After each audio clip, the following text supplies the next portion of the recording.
Hello friends मु चिकू आपण मानकु स्वागत करुच्ची आमर YouTube channel Chiku creativity YouTube channel.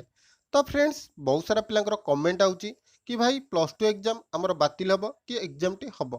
तो देखंतु आज वीडियो रे मु आपन फुल डिटेल्स रे कहबी। तो समस्त अनुरोध करबी आज वीडियो को फुल आज करनियंतु। वीडियो जदि आपन भल लगे तो निश्चिंत ए वीडियो को लाइक करेंगे और चैनल को फर्स्ट टाइम विजिट करथिले सब्सक्राइब करनेबे। तो देखो फ्रेंड्स प्लस टू एग्जाम कह गले आप मे मसरे होता किंतु लॉकडाउन जो आपण प्लस टू एग्जाम को बातिल करा जायछि। तो देखो जून प्रथम वीक सुधा जदि कोरोना परिस्थिति देश में कमी थाए तो आपण प्लस टू एग्जाम को 100% करा जिवो। कारण कौन सी विकल्प ना प्लस टू एग्जाम मार्क दि जावाई।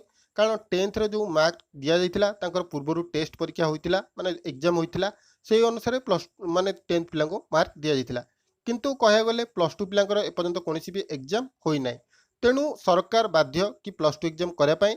तो देखो कोरोना परिस्थिति जदि कमी थाए तो आप प्लस टू एग्जाम टी 100% हम। तो देखो आपण बारंबार कमेंट कर कि भाई प्लस टू एग्जाम केबे हम बातिल हम कि ऑनलाइन हम। तो देखो जहाँ भी अपडेट आसो मुझे चैनल माध्यम जनईदेवी। तो आपण मैंने आम चैनल जोड़ी रुहतु। आउ ये वीडियो भल लगे वीडियो को लाइक करेंगे और चैनल को फर्स्ट टाइम विजिट करते सब्सक्राइब करी बेल आइकन को ऑन करने। आउ गोटे कथा ए भॉइस रे आपन टिके अलग लगुथिबो कारण मो देह भल नाही किंतु आपण कमेंट जो ए वीडियोटा करछि तो निश्चिंत ए वीडियो गोटे शेयर कर देबे।